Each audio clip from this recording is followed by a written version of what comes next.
Hi, everybody, and we're live. Thank you for waiting for me. I see quite a few of you are there in the chat having a good time. Yeah, so thanks for joining me. I did something a bit different last night. I'm back in my usual spot. If you're new to the channel, if you're new to watching this, I am just going to kind of have a look at the chat here and just catch up with everybody who's watching. And then we'll talk about the subject matter for tonight. I want to talk about Charlie Flanagan, as the name or the title and the thumbnail suggest. I want to talk about the Regency Hotel shooting video that came out recently. A little bit, just a kind of a brief dive into it. Not a deep one, just a brief, shallow dive, let's say, just to look at it. And a little bit more on Cahir Savine as well. So this all actually does center around Charlie Flanagan, the Minister for Justice, the Irish Minister for Justice, which is something I actually have to remind myself as well. So sorry, it's just another source I want to add in here, which they're linked in the description anyway, the stuff I'm using, in case RTE want to, or whoever wants to come at me and give me issues and try to censor my videos with erroneous complaints. So, and I'm going to assume my sound is okay and you can hear everything fine. Otherwise, you'd have told me. I see there was a little bit of a dislike raid on the likes dislikes.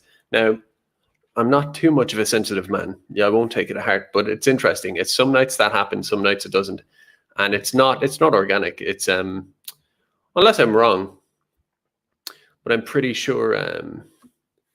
Yeah, I'm pretty sure that some NGOs or whoever. The last Trugel says, or no, sorry, somebody else says. Someone said, "Did I miss much from last night's stream? Will it be on BitChute?" I had a pint and I played my guitar and sang a few songs and just kind of talked shit for like an hour and a half. So I kept that private. If you had to be there, type of thing, for that. But I'm just catching up with the chat now, so I'm familiar with what's going on. Hit like as well. I don't know what it does, but it's there. Wolfhound is saying the dislike crowd are there tonight. Again, it's government-funded NGOs. And if you don't believe me, watch my video called Government-Funded Activism, which is not available on YouTube anymore because RTE put in a copyright claim because I used 17 seconds of RTE Radio 1, a 17-second clip, which was fully credited, which means it's fair use, but they had it taken down anyway. So actually you can't see it there, but you can see it on BitChute. So we're on an uphill struggle here constantly, as you can tell. But what else is going on in the chat? Ended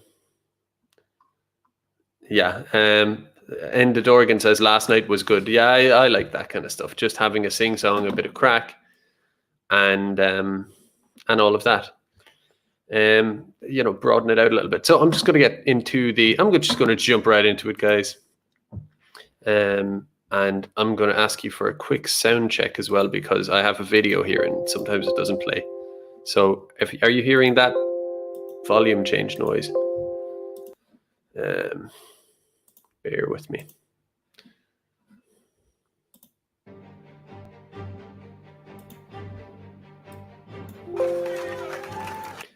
Give me a 5x5 on that if you're getting it, please. Oh, brilliant. Okay. So this is, let me explain it a little bit first, and actually it's good to come from, maybe I'm lazy, maybe it's just, maybe it's a strategic thing, I don't know, is that I don't actually know the background of this. Some people say it's I don't know Kinahans from Hutches, whatever. I do a bit of journalism, bit of research and all that, but that's not my thing. I might be interested in it at some other later date or get into it, but I don't claim to be explaining the situation on that to you, because you probably know more about that than me, okay? But it's about in the Regency Hotel a couple of years ago. I say a couple of years ago because that's how little I actually know about the ins and outs of all this stuff. There was a gangland killing in the Regency Hotel in North Dublin City, kind of.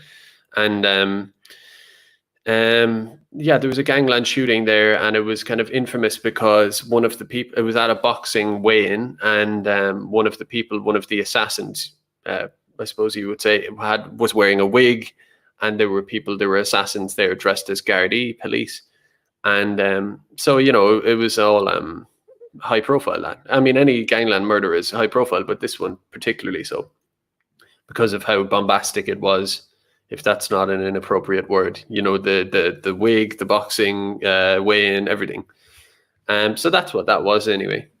I'm just going to do a quick chat check. Keep an eye. I don't know, do I have to appoint more mods? Maybe.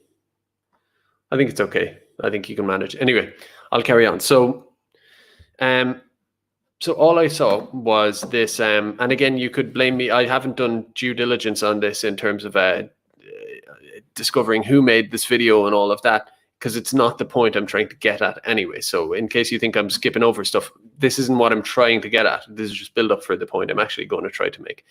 So some British studio who were making videos put out this video, and it's a kind of a dramatic telling of what happened that day, and kind of suggesting a conspiracy theory, literally saying maybe Fine Gael, or there was some kind of government involvement in it, or in setting it up in order to discredit Sinn Féin or something like that, right? It's a bit convoluted. To me, it's a conspiracy theory, both literally and realistically. It's, you know, it's probably, bullshit, right?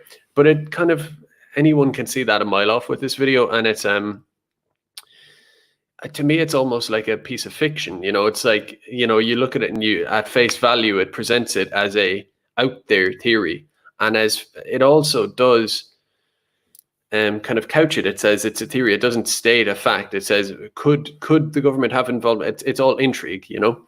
And again, I just see it as a piece of entertainment, a piece of propaganda, whatever. You know, you can criticize it in all sorts of ways. Some people say it was funded by the Kinahans or one of the people who are actually involved in the murders, something like that. Doesn't matter. You could launch loads of criticisms about this piece of work. But one thing I will say for it, whoever made it, whether it was made by Satan himself, I will say it is high production value for what, compared to a lot of stuff you would see in Ireland. And I just think it's actually just impressive. I watch it as a piece of fiction, basically. For a moment I saw it, I was like, yeah, okay, it's out there, kind of conspiracy video. I don't really know or care who funded it, but it's well made, like, to look at, and it's just funny, really. I don't know. So just have a look at it, have a watch.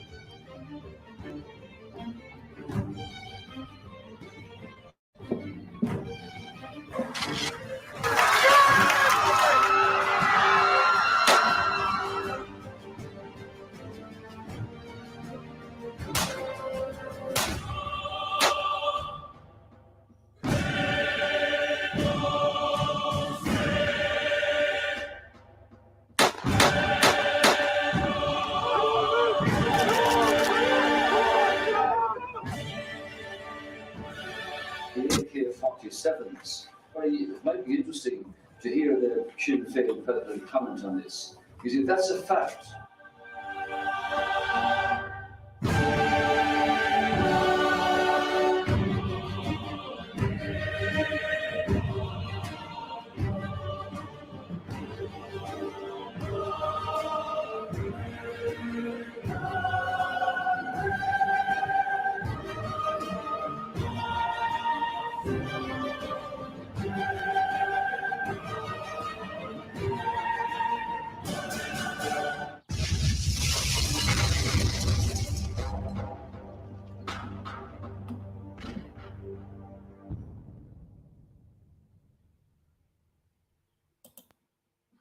Okay, so that's that, and I didn't make too much of it when I saw it. I just went, that's interesting, funny, whatever.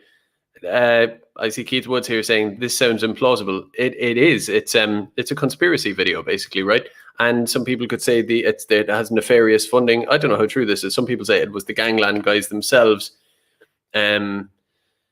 could have funded it. What again, my point is that I'm not actually pushed. It's a piece of, ultimately, no matter where it comes from or what it says, it's a piece of like any kind of video that openly purports to be a kind of conspiracy theory thing. It's somewhat entertaining, somewhat like whatever.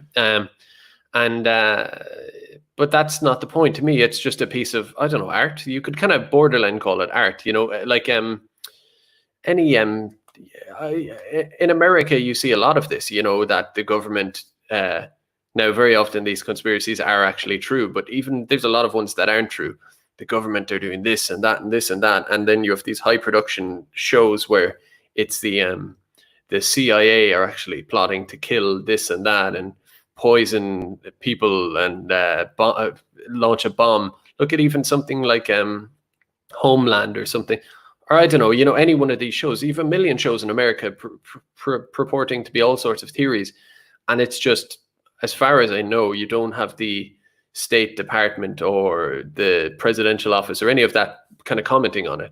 I mean, even if the theory is completely outlandish and insulting and everything else, it's just kind of like, I suppose this is America's First Amendment culture, but it's like, it's seen as just, it's not questioned as to like, well, is that true, or is that outlandish, or is it bad, or is it's just, as far as I can tell in America, it's just seen as like not in the government's purview, really. You know, these things are made. And that's how it should be. It's not even a question of free speech or highfalutin stuff. It's just kind of like normal. To me, it's normal that a government keeps its nose out of a thing like this. It's just seen as, oh yeah, it's just some people made a video with the theory, and it might be bullshit, and they might have been funded by people who have an interest in promoting a certain thing, and you know, most things are that way. But it just is what it is. It's just a piece of basically fiction. I mean, anyone who's not dumb can kind of see that it's you know, it's kind of fiction. And then insofar as there may be truth to it, I'm like, well, okay, well, if there is truth to it, if it's bullshit, it'll just remain bullshit. It'll never gain real traction. But if there's some truth to it, well, it's good. I think should have a starting place, I suppose, if it does turn out to be true. You know, anyway, the reason I'm waffling on this is because it's not really my point. It's like, who cares? That's my thing on this. It's just, who cares? Yet we have Charlie Flanagan. Charlie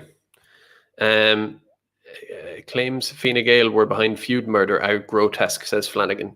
Now, just think about America. I haven't thought of show examples, but you know, there are shows all over America, fiction. America's the land of film and TV and shows purporting the government did this and that and everything else, and it's just whatever. Wouldn't it be very strange if the government commented on it? You're going, it's just a bit of TV, man. Like, and it's a rare thing, you know. When I saw that, I was like, that's actually, I'm not supporting the video, and I just don't care about it. But in terms of just the production value, I'm like, it is refreshing to see. I would like to see loads more videos with them coming from different people. I actually don't care if it's someone with a self-interest funding it. Just the idea that people are throwing in these claims and enriching a kind of the kind of polarity out there. You know, you have to be skeptical for yourself and watch your own stuff, and you know, as a grown adult, separate what, you know, oh, that kind of looks like bullshit to me, but for yourself. And here we have, the moment one thing comes out, whatever the background to it may be, they're on top of it. Justice Minute, and links in the description. I'm not going to go through the whole article. I'm not copying the whole article. I'm just taking a few bits. Flanagan has described claims Fine Gael were involved in the Regency Hotel shooting as grotesque and outlandish. Now, here is the bit, because you might have been wondering what my whole build-up was and why I was glossing over it and trying to say that while I defend the video existing, I don't care about it and stuff, because all of that doesn't matter. What matters here, Mr. Flanagan said he expects Gardaí and UK police are monitoring a YouTube channel which uploaded a short documentary suggesting a Fine Gael-led government orchestrated the shooting during the 2016 general election campaign. Actually, I was wrong. The real bit is coming next. The government will prioritize tightening up on this kind of communication. Now, again, usually I'm defending on a free speech basis, on a kind of a, not even free speech or liberty, just kind of like just normal, sane levels of free speech, you know. I'm usually defending anti-immigration stuff, my own kind of politics. In a way, it's kind of refreshing for once that I have an example here where I'm like, this is about some shooting that I don't care about. It was gangsters shooting each other for the most part. If you ask me, they should all just be hunted down legally by the state in a kind of there goes a siren. What's that? And you know, The Purge, like the film, 24-hour suspension for all gangland people. I'm not soft on them, right? But I'm talking about going after them for their crimes. But this weird thing about tightening up on this kind of communication. They released a YouTube video with a theory about a thing that kind of seems like bullshit, but whatever.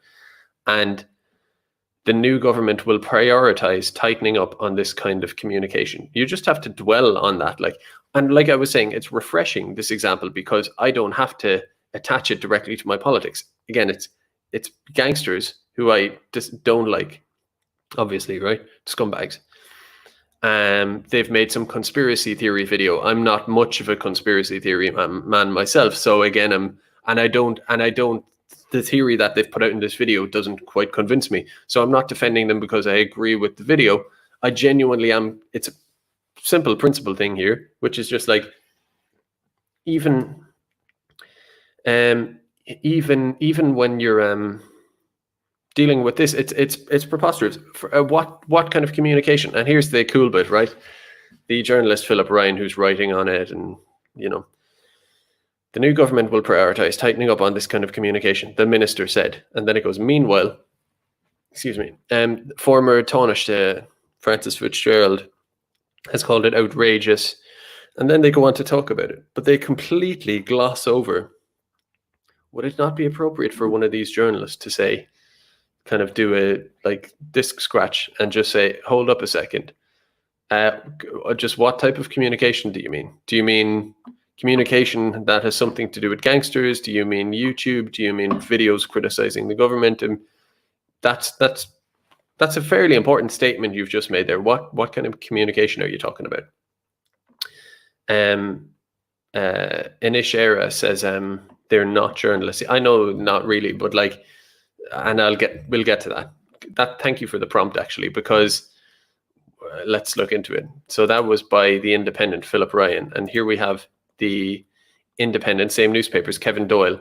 The Daniel Kinahan Regency Hotel documentary has been removed from YouTube after a complaint from independent.ie. No doubt they'll go again, but we felt it was important to take this course of action. Now, I haven't even read this yet. Let's go through it. Maybe I'll take it off screen so they don't copyright me, bro.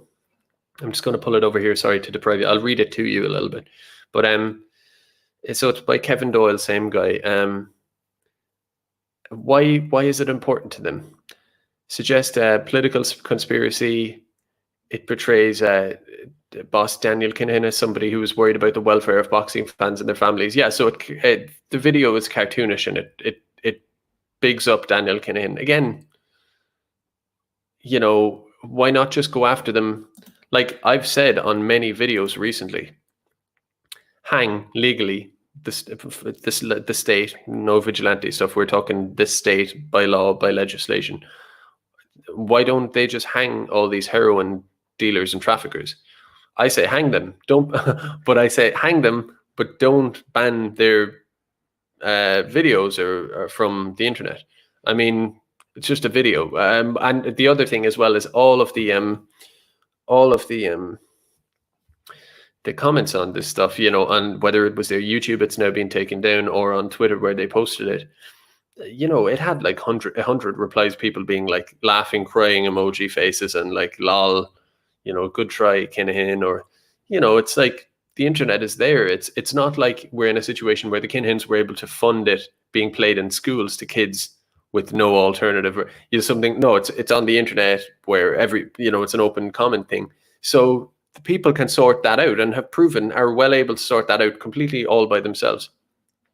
I just don't like it at all. It fits that framework. So why? I'll just come back to it.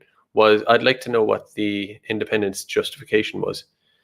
The video makes no mention of the fact that Kinahan had been so they're saying, oh, it didn't say all the full truth aspects of it. It didn't flesh out.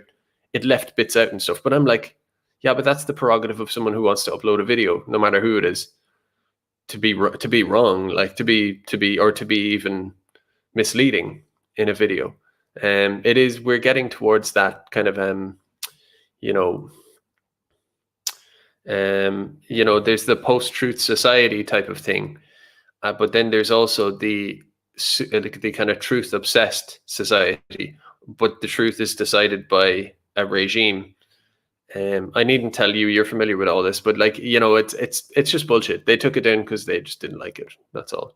And even if the video is bullshit, and even if nobody believes and stuff, just the very idea that there's a well-produced kind of documentary thing out there that people could watch, and it just badmouths Fine Gael basically and the regime as is. And again, before a journalist or an NGO comes out and says, Garrod Murphy, haha, lol, defending gangster propaganda video. Again, I don't care about the video.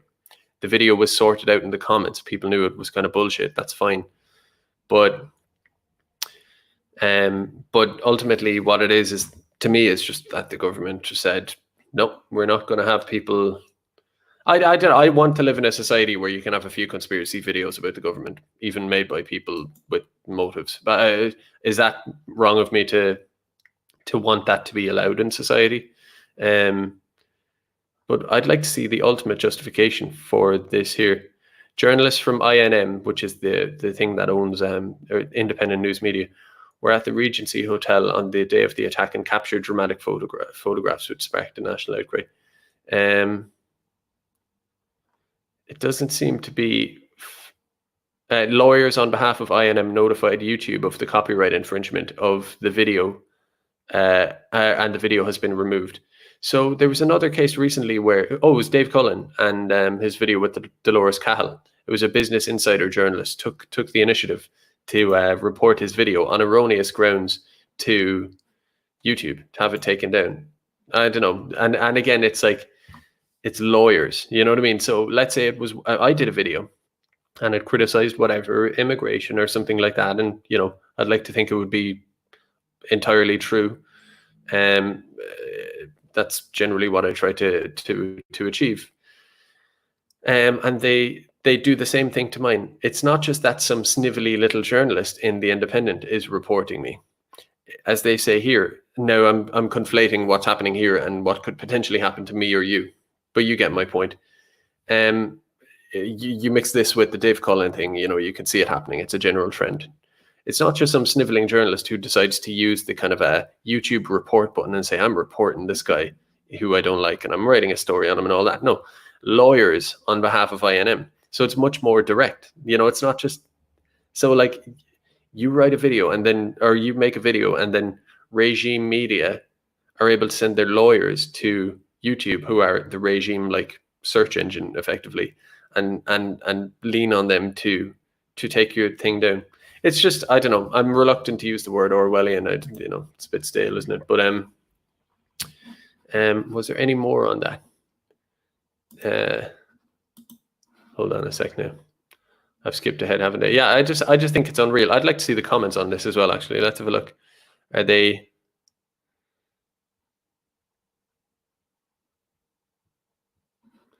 Yeah, grow up. You mean the government took it down? Someone says, "Aren't you supposed to report the news?" Yeah, good point. Aren't you just supposed to report the news? Just say what happened, not be an active participant. And again, there's no point pretending we're all objective and stuff. But like, it's just, the fact that on one side Charlie Flanagan is saying, "Oh, that's bad," and then the Independent are reporting it for him, and it's so obvious. They don't hide it anymore. They don't pretend to be objective or anything like that. Same with recently I saw as well, like RTE doing a promotional video for COVID-19. It was an old lady who's like milking cows or something, right?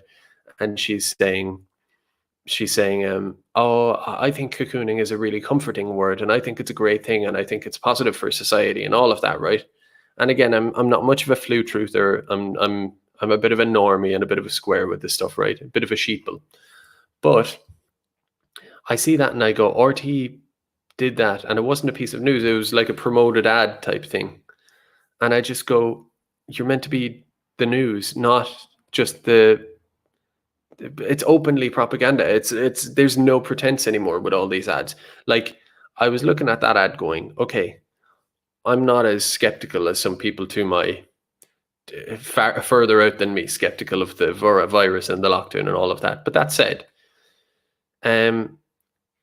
let's say there was something a bit nefarious about the COVID thing, or about the lockdown, either nefarious or that the lockdown was based on faulty science, or that the time had passed for the lockdown, or that the government were being opportunistic, or that there was a corporate agenda somewhere in there, right? Some people would call these conspiracy theories, but naturally, conspiracy happens once in a while. And if it's there, you have to be able to speculate on it. If you're going to find it in the end, you have to be able to start somewhere. And if you want to find the one that's true, you need to have been able to probably pursue the 50 ones that kind of weren't true.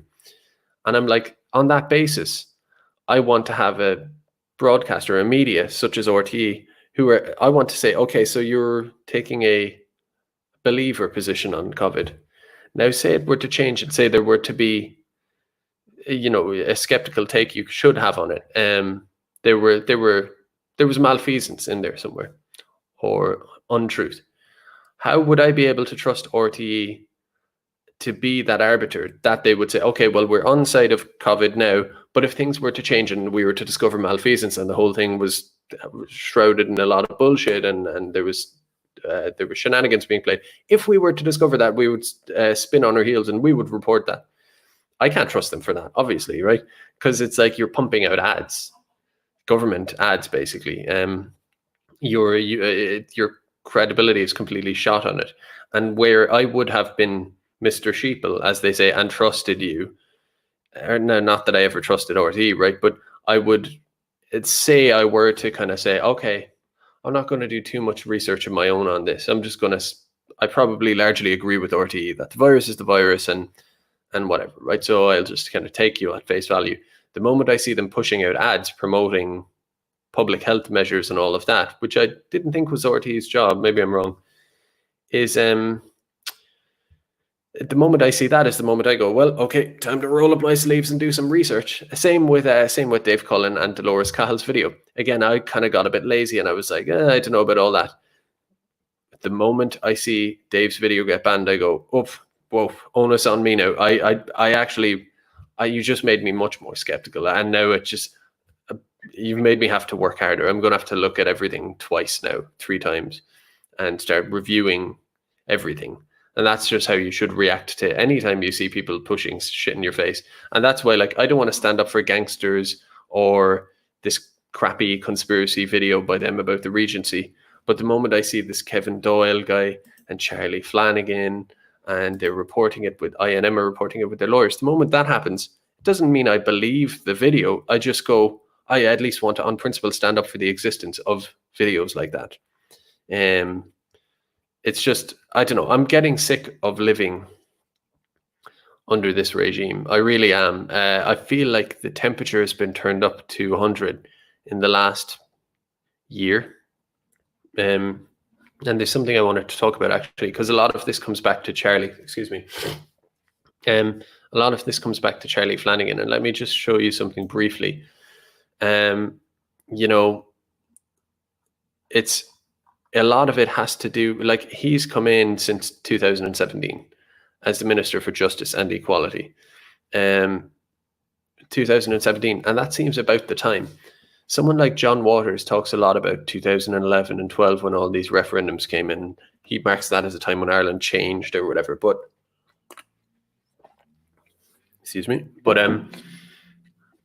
I think there's a new iteration, and it's hard to put your finger on. For example, I mark this as maybe an interesting time in Irish history. First, you have your first Minister for Justice, at the time called the Minister for Home Affairs, Michael Collins, the man himself, right? And then time goes on and we get to 1997. And that's when the department is changed to Minister for Justice, Equality and Law Reform. And then it went back to Minister for Justice and Law Reform. And then it reverted once again to Minister for Justice and Equality. But the entrance of that word, equality, to the Minister for Justice, or Ministry for Justice, was 1997. I'd say you could mark that roughly as a significant watershed moment in Irish society, because ultimately, the Ministry for Justice was perfectly sufficient. Actually, more than perfectly elegant. Exactly as many words as you need and no more. Justice. Justice is an important word.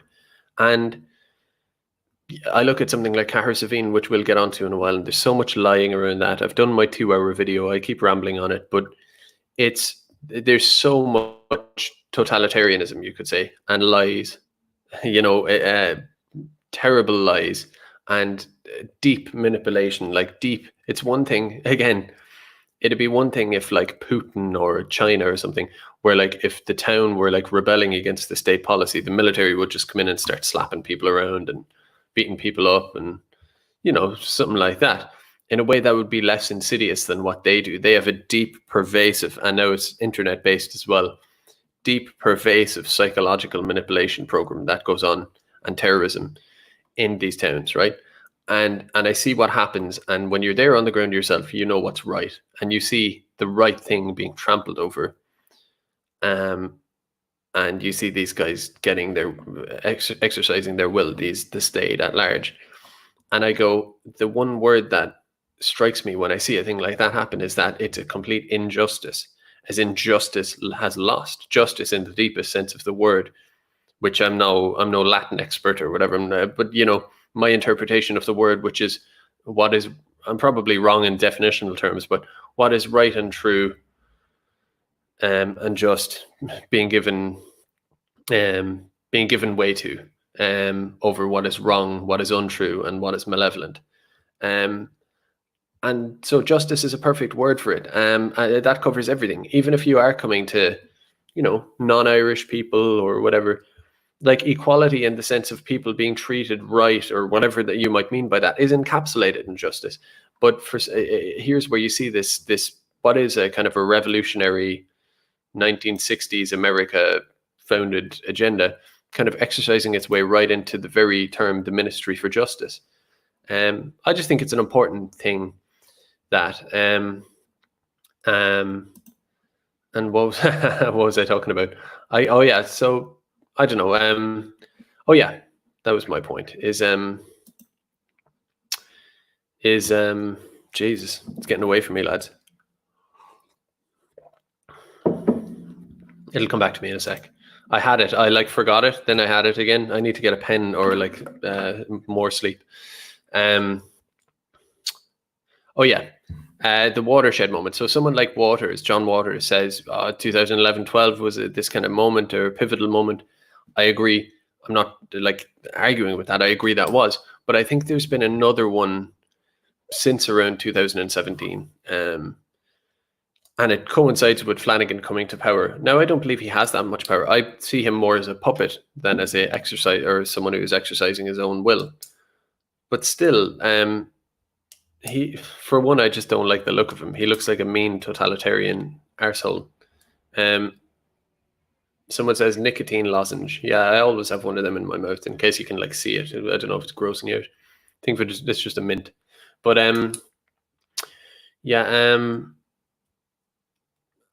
but a lot has changed since 2017. Maybe it's the increase in activism I've been part of and others, and a kind of general unrest in society in the sense that Sinn Féin are kind of coming to power. People are sick of the uni party. There's a lot more the resurgence of radical politics on both left and right. It's mainly right, I think, that they're focused on, people like us, but they've cracked down hard. There was a time when they didn't concern themselves with the internet. I suppose it coincides with 2016, 2017, Brexit, Trump, all of that. But they've gotten much more totalitarian, much more Eye of Sauron, much more control freaky, much more obsessive. And there was, I feel like before 2017, around there was at least some kind of pretense of maybe some objectivity. You could call them out on their bias. You not just bias, but you could call them out and go, that's not fair play. That's not an objective system of government or of journalism or of anything like that. You could call them out on it. And they might hand wave it away, but they would at least have to kind of shuck and jive to pretend maybe that there was some level of faux objectivity to it. They would pretend, they would have to play that game. I feel like that's all gone away now. And they're just so blatant. And they're just like, oh, it is what it is. No, lads. No, that video can't be there. No, and the very saturation of it, the fact that it happens day in, day out, the public's attention kind of gets lost. The public aren't like civil liberties activists every day. No, they're not. It's only so much of that you can kind of take. The mood is gradually changed just by sheer, I don't know, frequency of this. It's every day. It's like, so very gradually, but also very quickly. It just becomes normal and routine that the government say that video is got some untruths in it, and that one needs to come down, and that one is irresponsible, and that needs to come down, and this and that and this and that, and it just becomes completely normalized. And we're usually someone like me would say, we're getting there, it's getting that way. I don't think it's getting that way. I think we're at this already. Of course, it can get worse. They can just start ripping down channels and arresting people and all of that. But I think the real threshold has been crossed, where it's become normalized that the government are totalitarian. And not the government, but the state at large. Again, it goes beyond Fianna Fáil or Fine Gael. Just the state at large has the right to have a say on political matters. I remember a couple of years ago when I used to go, wow, that's the government.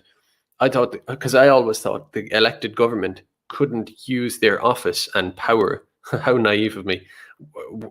Couldn't use their office and power to promote their politics. I thought that was the kind of fair way it should work.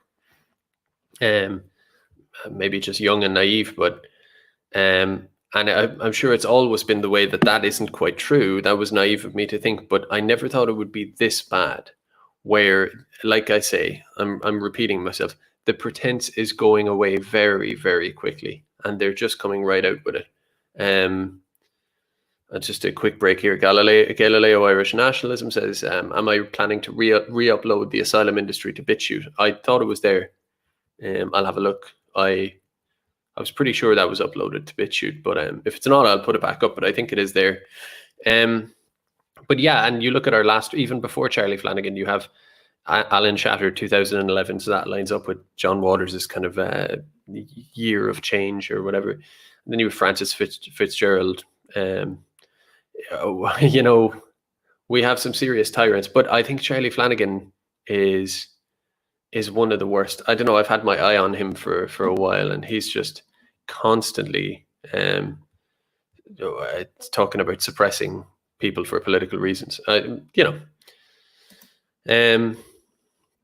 So next up, Charlie Flanagan has had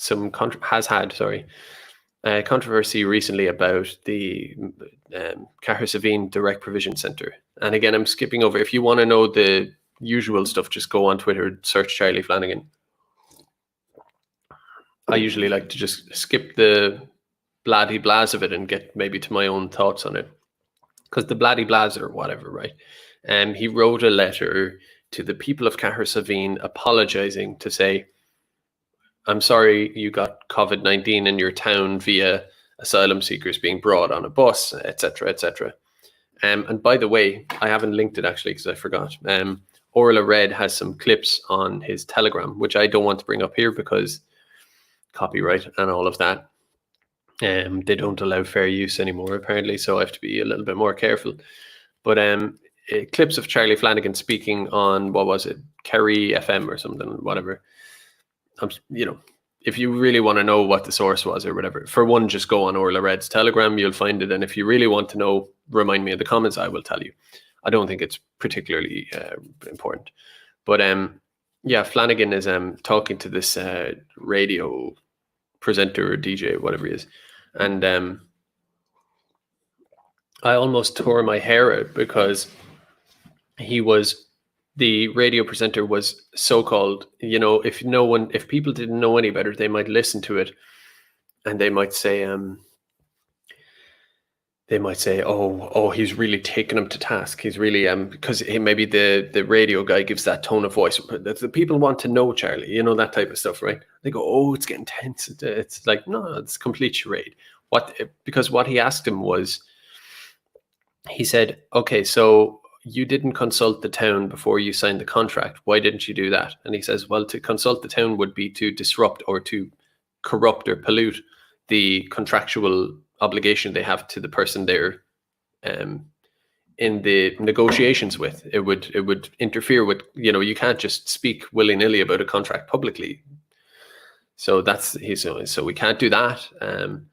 And then the guy says, okay, but once they've signed the contract, and you consult with the town after that, and they want to kind of say no, or they want to vote on it or do something like that, then can that be done? And he says, well, no, once the contract is signed, it's done. And it's a kind of catch-22 he's trying to present it, say it is what it is. We can't talk about it we can't consult with them beforehand for X reason.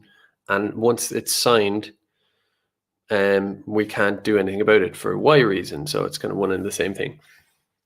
And the guy is kind of going, but isn't that a bit of a joke? And Flanagan is like, well, it's the way it is. there's and just kind of fobs it over. And the reason I bring it up is because I've been following this stuff for like 2 odd years now. And I've seen each time Maville, Ruski, Wicklow, Liz Moore, Listune Varna, but I'm forgetting some, right? One after another, probably 2 handfuls worth, right? And every time there's a prime time, and I see, but when you watch it over the course of a few years, when you follow a subject closely, you can see how ridiculous it is. Because what I will see is someone like Miriam O'Callaghan or one of these on prime time sit him down, and it's like the debate where it's like, okay, we're going to grill you now, another controversy about another asylum town, and that very same question and answer routine is done. And it looks like the journalist is kind of questioning them. Yeah, fair enough. But it's not. It's the same humdrum. It's obviously they know the guy has to come on and defend something and make some kind of point. So yeah, he'll come on and he'll take a little bit of a grilling within that territory. And the same thing, even on the clip, you'll find it on Orla Red.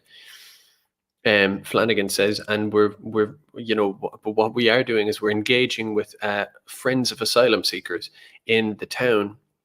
So hopefully to create goodwill or to help the asylum seekers, whatever it is, right? And I'm going, and the guy just lets that go, and he goes back to the whole contract thing. And I'm going, I've seen this 15 times on the TV. But the point I wanted to make is that whole little kind of tango that they do with each other might seem like a fair interview the first time you hear it.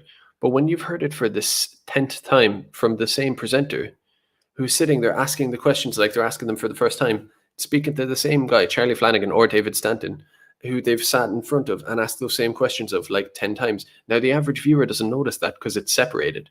And even if you're from Maville, you didn't see the one about Ruski. And if you're from Ruski, you didn't see the one about Listune Varna. It's only the avid, connoisseur like myself or yourselves who would catch the repetitiveness of it. And you go, you, Miriam O'Callaghan, or you, whoever it is, you're asking the same guy the same questions in the same way, and you're kind of acting like it's a new thing, and he's acting like it's a new thing to answer them. But I know you've done this 10 times over.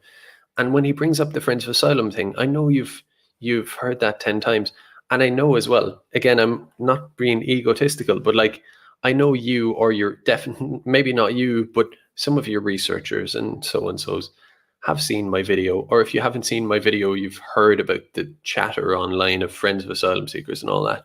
You know all about that. So why wouldn't that radio presenter in Kerry just say, okay, I've asked you about the whole contract thing, the whole thing we do on that. What I'm going to do now that you brought up Friends of Asylum Seekers is say, why don't the town just represent themselves about that? Why don't the town just get together, have a meeting? They elect a group. That group is the sole representation of the town that you will engage with from here on in. That to me seems objectively fair. Why wouldn't the presenter say that, or say, there has been some controversy by so and so online. People online have been saying there's nefarious kind of activity to do with this, and blah blah blah. Expand on it. Flanagan would be sitting in that interview going, "What's going on here? Why are you asking me questions you're not supposed to be asking me? I'm leaving. I'm out of here. These are irresponsible questions." This kind of thing. It's such bullshit. And that's the reason I say I gloss over this stuff. The stuff about his letter and blah, blah, blah. It's complete Punch and Judy, all of this media on the direct provision stuff. There was a couple of good ones from Michael Clifford on The Examiner. He had some good detailing on it. Wasn't asking any fundamental questions, but he was at least providing interesting details. But in general, it's like the letter was sent. There was a funny line I have to point out as well, if I can find it here. Oh, it's at the end. Okay, so just bear with me there now for a second. Oh yeah, this is funny. I have to give, I'm not giving Charlie Flanagan credit for anything because he actually just slipped up. Because again, are the friends paid? I would say they're not all, I've made it clear that I don't say they all get a brown envelope in the post. I kind of went on about this at length in the asylum industry video. It's on BitChute if you want to watch it. I make my argument that there is money involved here and there. There is generally a kind of a what would you call it? Patronism, is that a word? A kind of general patronism that exists. Like you can apply for funding and you can get status and power and a bit of money and funding and all of that. And a lot of the people who do it are already kind of community activists paid on a different way. They're already kind of regime-y kind of workers. It's complicated, but again, I never overstated. I've never said they all get brown envelopes. The point I've made and point I've defended, I've not made an assertion more than I've been able to back up, put it that way. But so there's this line here. Someone says, so he apologized to the town, the people of Cahersiveen, saying, "Oh, sorry, but there's nothing we could really do about it," something like that, right? And Flanagan was asked if he would apologize to the residents living in the former hotel. So that's what people are getting their kind of knickers in a twist about, is saying, "Oh, he didn't apologize to the poor asylum seekers." So, and then he says, pure politician, like, because I don't believe he's this, he's just a complete cynic, I would say. He replies, so they say, why not apologize to the people in the hotel, the asylum seekers? And he says, "I do so now through you," speaking to the Kerryman newspaper. And then he says, "I don't believe the Kerryman is a high seller in the hotel," which is a funny point. It's like, these people aren't reading our newspapers, right? They're not like Barry's tea out in the newspaper and what's on the RTE guide, like, no. He says, "I don't believe the Kerryman is a high seller in the hotel." Couldn't help himself. A little smart remark. And then he goes, "And I don't say that flippantly," in order to bump out of it. I can imagine the tone. But it's just, I don't know. So I've written a letter of apology. I mean, who cares? What's the point in doing that? And here in the letter, I'll have to do a zoom on this because I can't see it. Okay, this is just going a bit mental here. I'm just going to have to, okay. It's like getting bigger and smaller. But am I just going to have to lean in? Because there's a bit I wanted to remark on. I know I look weird here ducking under the camera. I know there's goodwill in Kerry towards those who come to our country seeking international protection. So can I say once again, blah, blah, blah. Look, it's there. You can look that up. It's linked in the description. I know what I'm looking for. I just can't see it now because it's gone too small. But he mentions that these people are the Killarney Immigrant Support Centre, the CASI, and they're liaising, they're dealing with it, they're doing this and that. I think, whatever. But you look at this and it's they do all this stuff, advocacy, English classes. Again, some of the stuff, if they're helping children or teaching children and stuff, there's no problem with that. But then it's awareness raising in schools and the local community. They are both engaging with the government, all of this kind of stuff. And let's see, In 2003, CASI received funding from the EU through the European Refugee Fund to enable the group to operate a professional drop-in resource centre.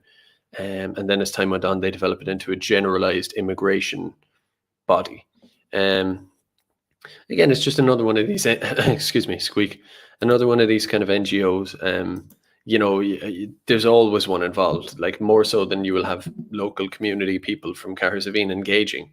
You will actually have these pre-established, government-established, effectively, groups doing the talking, basically.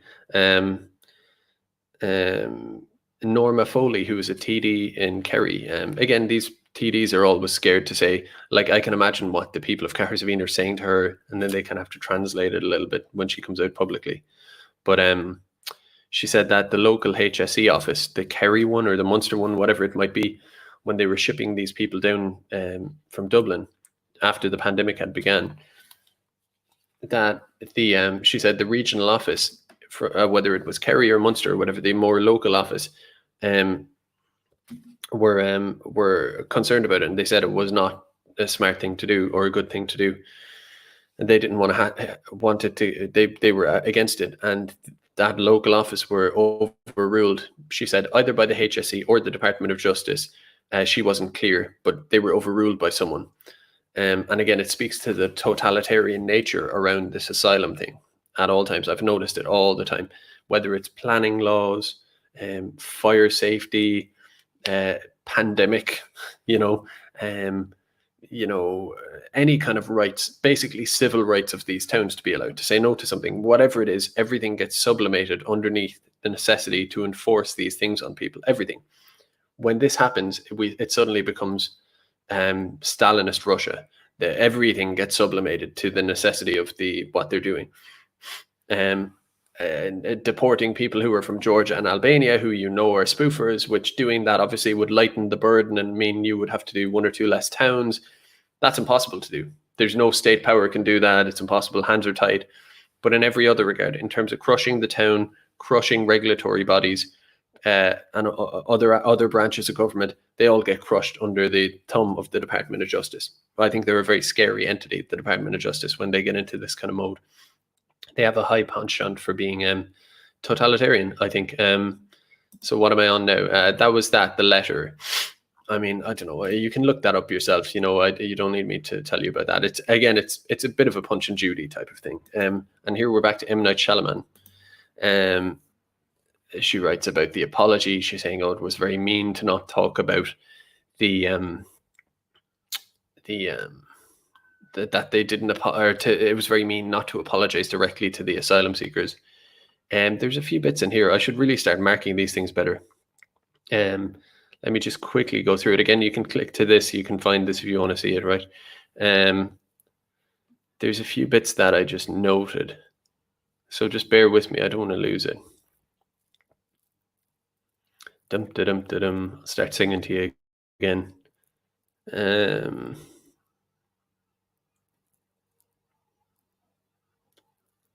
How's the chat going? I'll just keep you entertained while I look for this. No.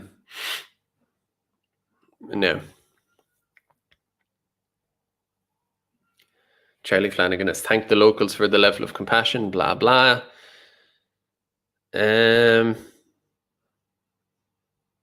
I think it's down here. It's under aesthetic dressing.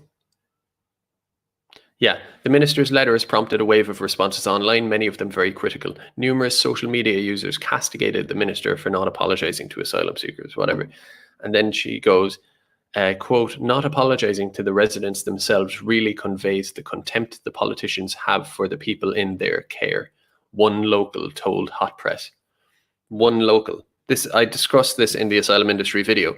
This use of the NGOs are plugged into the town as the speaker box for the town, and then the media go to the NGOs, some of whom are local. I addressed this a couple of nights ago. Every local they talk about, you scratch beneath the surface and they moved there a year ago and they're English, or they're from here, or they're from there, and they're an artist and this and that, right? But so not apologizing to the residents themselves really conveys the contempt that the politicians have for the people in their care. One local told the press. Again, when you're familiar with this stuff and you've been to these towns, you see the difference. You talk to 20, 30 people and they all have a certain opinion. And then you see the quote in the paper and you're going, I know it wasn't any of the locals I met. It was a local, one of the NGOs. But there was more to this as well. Meanwhile, back in the Skellig Star Hotel, the letter has caused dismay and fury. Residents were quick to point out to Hot Press. She's writing for Hot Press. Residents were quick. Again, you can't, if you have any skeptical position, now she's skeptical in her own way, right? But if you have any fundamentally skeptical position about any of this, you're not getting anywhere near those asylum seekers. The guards would have you in the back of their car if you got within 20 feet of the place, right? If you email them asking for whatever, it's like, no, we have to get permission from them and from the UN and from the EU to talk to you any further. No, it's like that. They decide.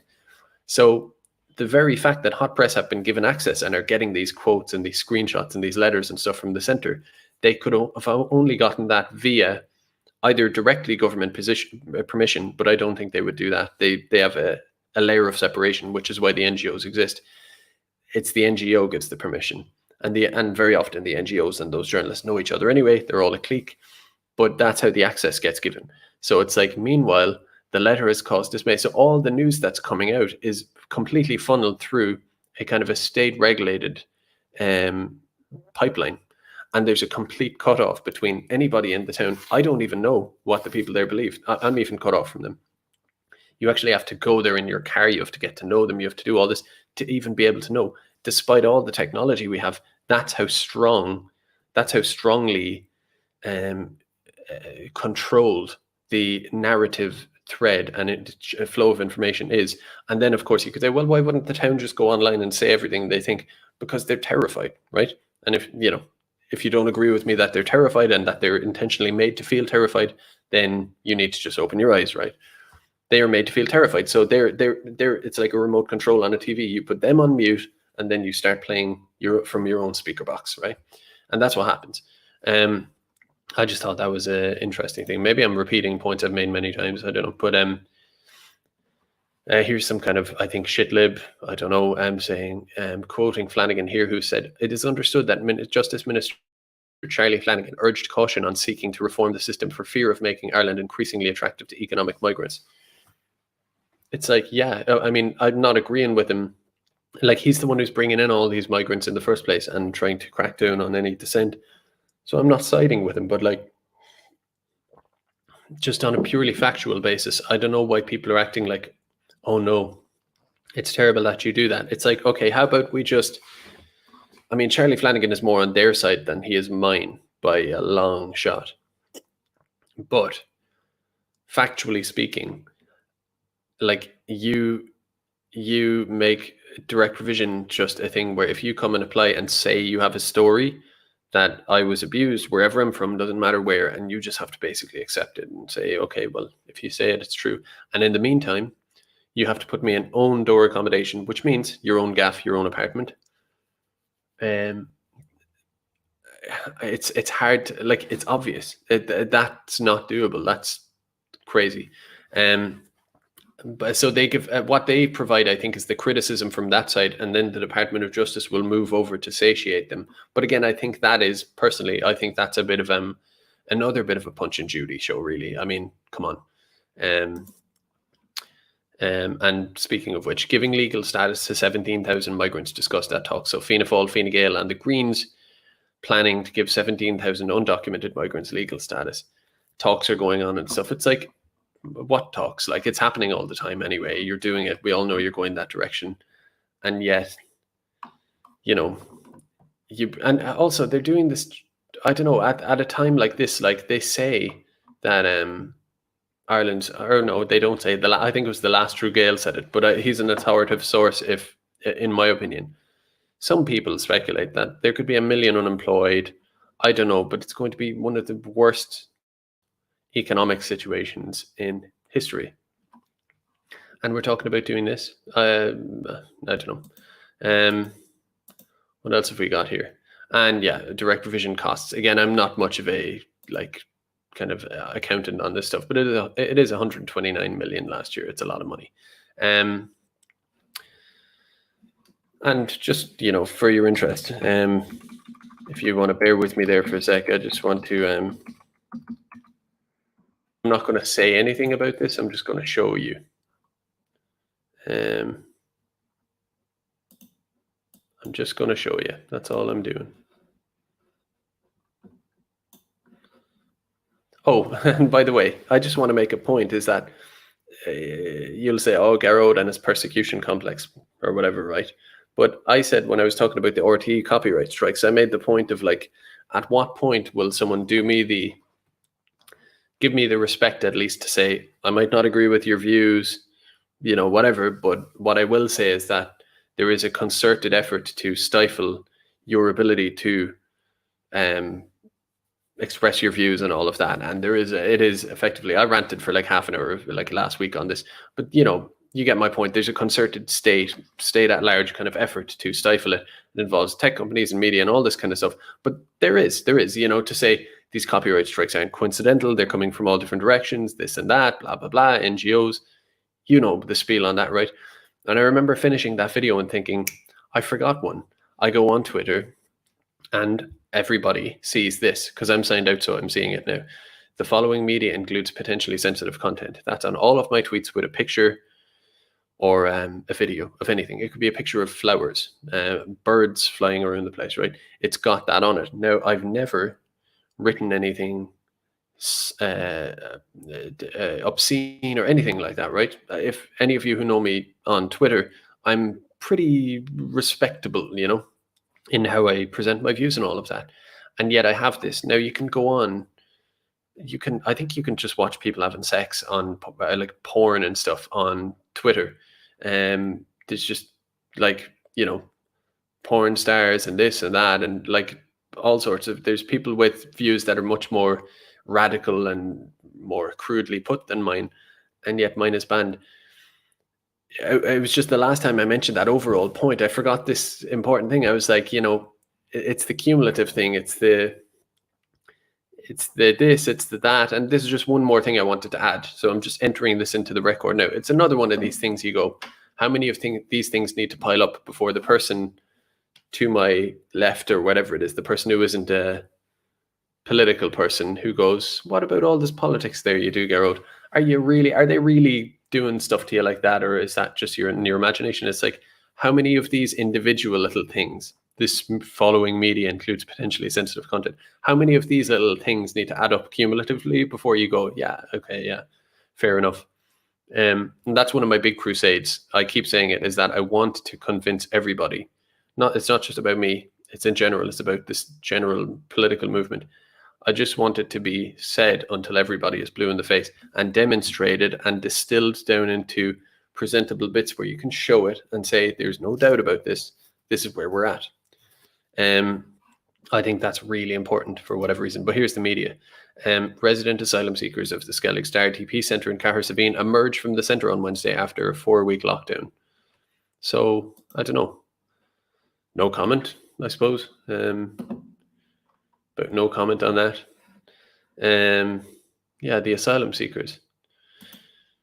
Did I have any more to say on that? I'm sure I had a few other tabs that had important bits I wanted to talk about, but I may have lost them along the way.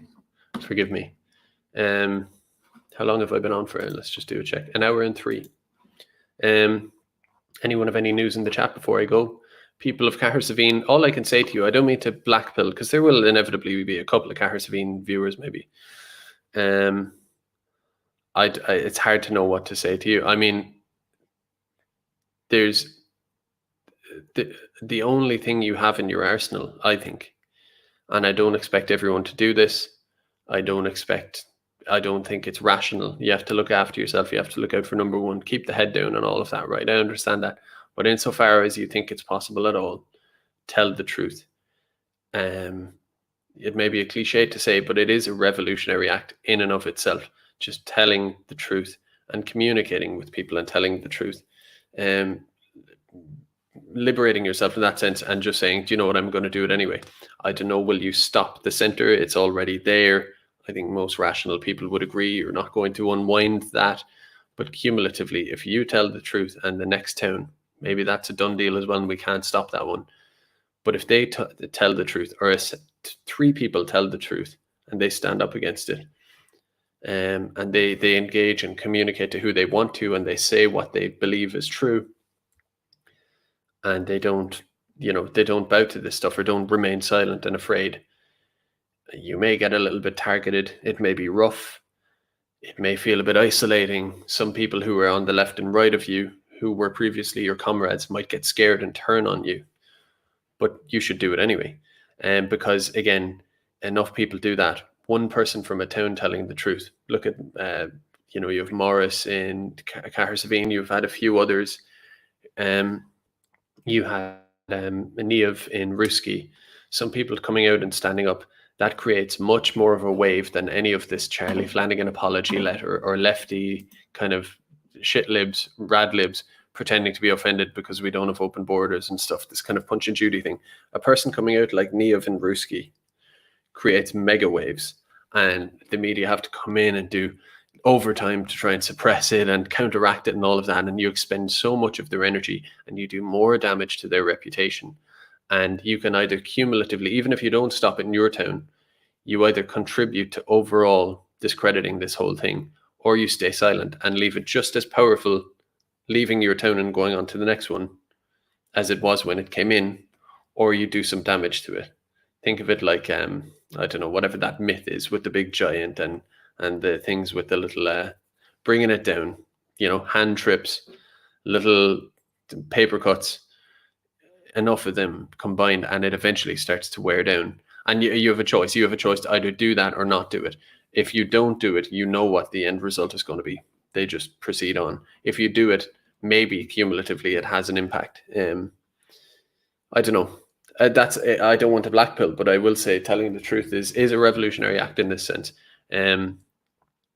And it's what they fear the most. It's why they put so much energy into suppressing that and keeping people afraid and setting up these channels of information, these kind of channels of narrative with M. Night Shyamalan and Hot Press and whoever it happens to be. It was Barry White, not the singer, Barry White, the journalist, for whoever it was. He was on the beat there for a couple of months, and before that it was someone else. And you've Sorka Pollock or whoever you say her name, and all these people who were assigned. I'm not saying they were assigned by the government, technically speaking, or whatever, just for the defamation people. I'm not saying that. What I'm saying is, loosely speaking, it appears as though that is the way it is.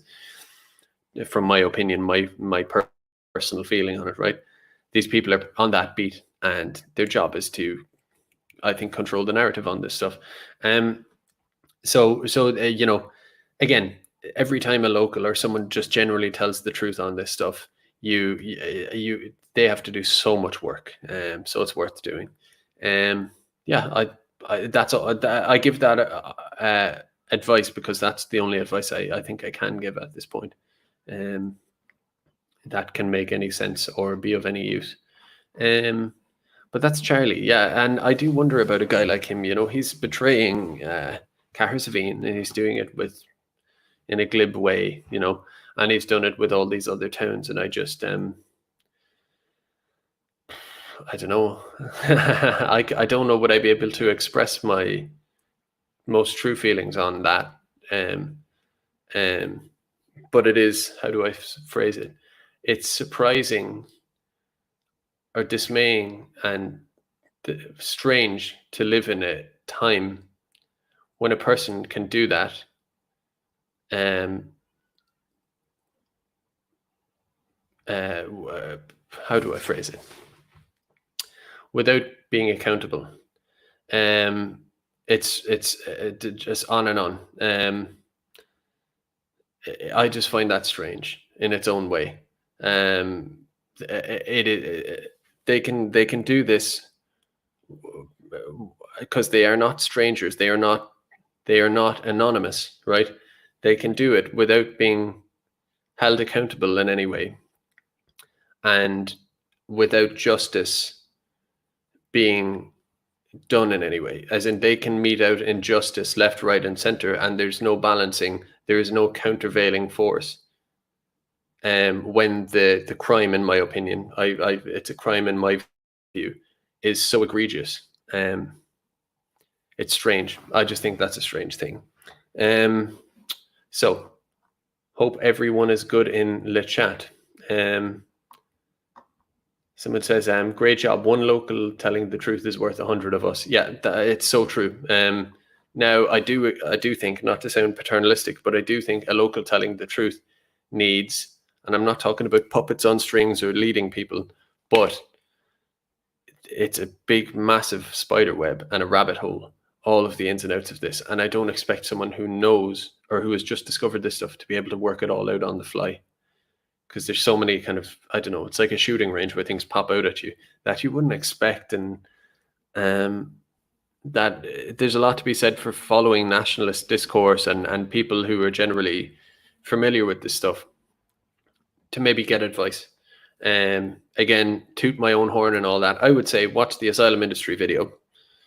Instead of emailing me, I could like try to give you advice and stuff like that. No, watch the asylum industry video. If you disagree with it, but watch that, and I think it should be 2 hours, and I think you will have as good an insight as you could without having learned it for yourself into what kind of stuff to expect and how to behave and how to manage it.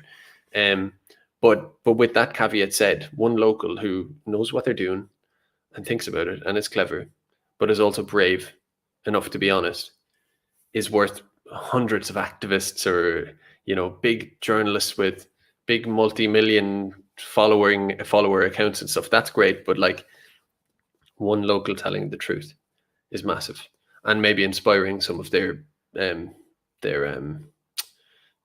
neighbors. So yeah, the chat, I can't read it out. You just made me laugh a little bit. Yeah. Oh, by the way, just on that thing, another brief point is this person here, who was it? Some random Twitter user here who said, here's Charlie Flanagan admitting what we knew, that direct provision is intentionally cruel, to act as a deterrent, to stop open borders from happening, basically, unimpeded. I'd say a lot of you would criticize me for this, but I am a little bit of an accelerationist on this, because I've tried so hard and worked on a lot of this, and the machine does just roll on. Flanagan and all of them, the state. In a way, I am just like, if you gave me the choice now, and I could end up regretting this, I could be wrong. I'm not the dictator here, so it doesn't matter too much. It's just a feeling I have, is that if I had a choice, keep up the direct provision charade, steamrolling towns, putting 100 people in here and there, and all this shite that goes with it, and mental control and psychological warfare and all that. Keep that going, stumbling on. And of course, immigrants come in here without reason anyway all the time. It's always the slow bleed. It's not even that slow a bleed. It's always happening anyway, right? It's people in language schools, fake asylum claims, sham marriages, this, that, and the other, here for this, here for that. There's a million different little ways, and to just, if you want to come here, you can come here, right?